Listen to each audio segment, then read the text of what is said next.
तो reverse insanity के part 6.3 में तुम सभी लोगों का बहुत ही ज्यादा स्वागत है। तो आज का चैप्टर शुरू होता है क्लैन लीडर के साथ, जहां पर क्लैन लीडर अभी बोल रहे होते हैं लव लाइफ सेपरेशन गू। ये गू बहुत ही ज्यादा खतरनाक पॉइजनस गू है, इसलिए शायद वो हमारे क्लैन के 3 गू मास्टर को मार पाया। जो सुनने के बाद तभी चिंचैंग के ग्रैंडफादर अभी क्लैन लीडर को बोलते हैं, क्लैन हेड हमें इस इन्वेस्टिगेशन को बहुत ही ज्यादा अच्छे से देखना चाहिए। मुझे तो ऐसा लगता है कि शायद ये बाई क्लैन या फिर स्यूम क्लैन में से कोई हो सकता है। पर तभी मोबे का ग्रैंडफादर क्लैन लीडर को बोलता है, नहीं ऐसा भी हो सकता है कि शायद वो असैसिनेट दूसरे क्लैन का था और दूसरे क्लैन के लोग यही चाहते हैं कि हमारे नेबर क्लैन के साथ हमारा रिश्ता खराब हो जाए। और शायद ऐसा भी हो सकता है कि दूसरे क्लैन के लीडर ने उस असैसिन की लॉयल्टी देखने के लिए उसको हमारे क्लैन के ऊपर अटैक करने के लिए बोला। और इन बातों को बहुत ही ध्यान से सोचने के बाद अभी क्लैन लीडर भी बोलते हैं कि हाँ ऐसा हो सकता है। पर क्लैन लीडर अभी बहुत ही ज्यादा शौक होते हैं, क्योंकि उन्हें लगा नहीं होता कि ये दो बंदे अभी साथ में मिलके बातें करेंगे। बिकॉज शायद मैंने पार्ट 1 में तुम्हें बोला था कि इन दो एल्डर का एक आपस में नहीं बनता है, इन दो एल्डर के बीच अभी राइवलरी चल रहा है। पर तभी एल्डर अभी लीडर को बोलता है कि क्लैन लीडर आखिर फैंगजेंग का अभी हालत कैसा है, जिसमें मोबे का ग्रैंडफादर अभी एल्डर को बोलता है कि उसकी हालत अभी बहुत ही ज्यादा अच्छा है और वो ठीक हो जाएगा। पर सबसे इम्पोर्टेंट बात, आखिर इस टेस्ट का रिजल्ट क्या आया, जिसमें एल्डर अभी तीनों को बोलता है कि इस टेस्ट का विनर फैंग युआन था। और फैंग युआन विनर इसलिए बन पाया क्योंकि उसे कहीं पर बोर फैंग मिल गए थे। जो सुनने के बाद मोबे का ग्रैंडफादर सोचता है कि क्या उसे ऐसे ही मिल गए, आखिर फैंग युआन झूठ क्यों बोल रहा है। और क्लैन लीडर भी अभी सोच रहे होते हैं कि ऐसा नहीं हो सकता, शायद उसका किसी ने मदद किया है। पर आखिर ये मदद करने वाला कौन हो सकता है। और चिनचैंग का ग्रैंडफादर भी अभी सोच रहा होता है कि बहुत सारे लोगों को इस टेस्ट के बारे में नहीं पता था, इस टेस्ट के बारे में सिर्फ हमें और एग्जामिनर को ही पता था, और हमारे सिवा इस टेस्ट के बारे में क्लैन हेड को ही पता था। तो क्या ऐसा हो सकता है कि क्लैन हेड ने फैंग युआन की मदद की। और जरा तुम लोग देखो यार, ये सारे के सारे बंदे कैसे क्लैन हेड को अभी देख रहे हैं कि साले तूने ही मदद किया होगा फैंग युआन की। और उसके बाद अभी थोड़ा सा टाइम स्किप होता है और अभी हम लोग इस क्लैन के बिग 3 को देखते हैं, जहां पर तीनों बंदे अभी यही सोच रहे होते हैं कि किसी ना किसी ने तो फैंग युआन की मदद किया है, पर आखिर ये कौन हो सकता है। और तुम लोग जरा उन दो बंदों को देखो, वो लोग अभी क्लैन हेड को ही देख रहे हैं कि साला इसी ने मदद किया होगा। और भाई तो भाई, अगर तुम लोग सोच रहे हो कि आखिर ये लोग ऐसा क्यों कर रहे हैं, तो इन दोनों का भी ग्रैंडसन भी तो है ना। और अगर फैंग युआन फर्स्ट हो जाएगा, फैंगजेंग सेकंड हो जाएगा, तो इन दोनों में से ही तो किसी का जो है ग्रैंडसन थर्ड होगा ना, और फोर्थ किसी को आना नहीं है। इसलिए इन शॉर्ट इतना समझो कि इन दो फैमिली के बीच अभी जो है कंपटीशन चल रहा है, इसलिए कोई भी अपने ग्रैंडसन को फोर्थ आते हुए नहीं देख सकता। उसके बाद अभी वो लोग सोचते हैं किसी ना किसी ने तो फैंग युआन का पक्का मदद किया है, और शायद ऐसा हो सकता है कि वो लोग चाहते हैं कि फैंग युआन उनके साथ जुड़ जाए। और बात रही फैंग जेंग की, तो वो भी एक ए ग्रेड का टैलेंट है, और अगर उसने बहुत ही ज्यादा मेहनत करके रैंक 4 तक पहुंच गया तो वो इस क्लैन का नेक्स्ट क्लैन हेड भी बन सकता है। और ब्लड रिलेटेड होने की वजह से फैंग युआन भी अभी बहुत ही ज्यादा वैल्यूएबल हो चुका है, और इस बॉन्ड की वजह से फैंग युआन फैंग जेंग के लिए फ्यूचर में एक परफेक्ट ओपोनेंट हो सकता है। और चिनचैंग के ग्रैंडफादर अभी सोचते हैं कि मैंने आज तक कभी भी फैंग युआन को इतने अच्छे से नहीं देखा,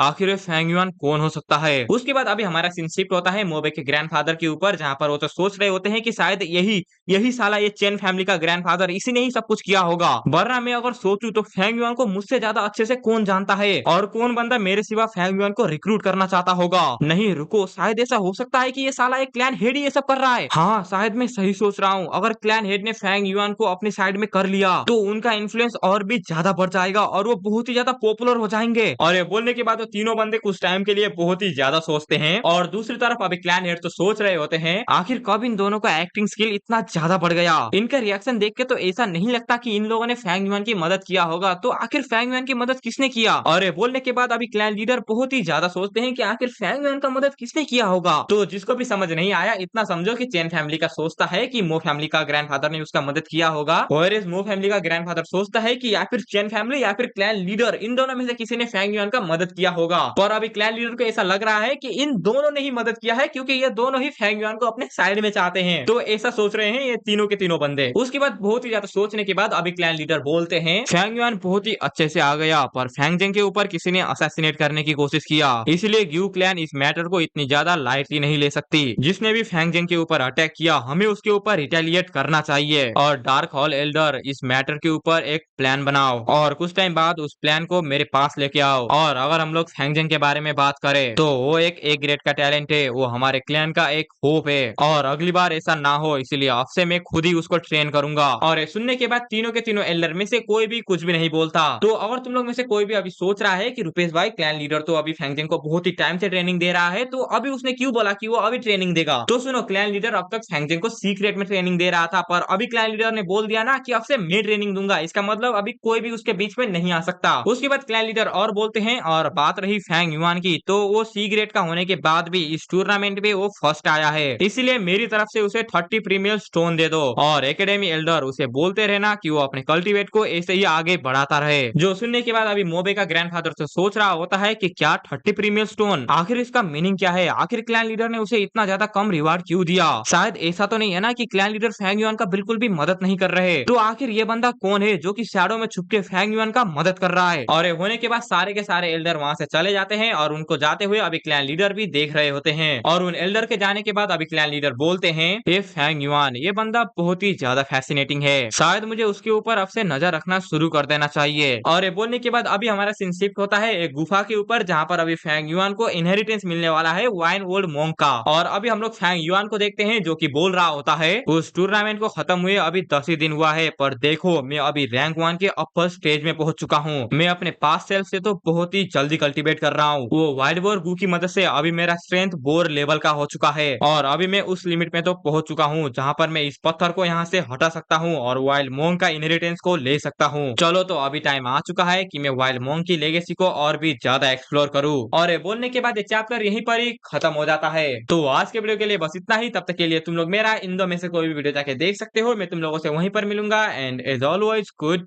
बाय।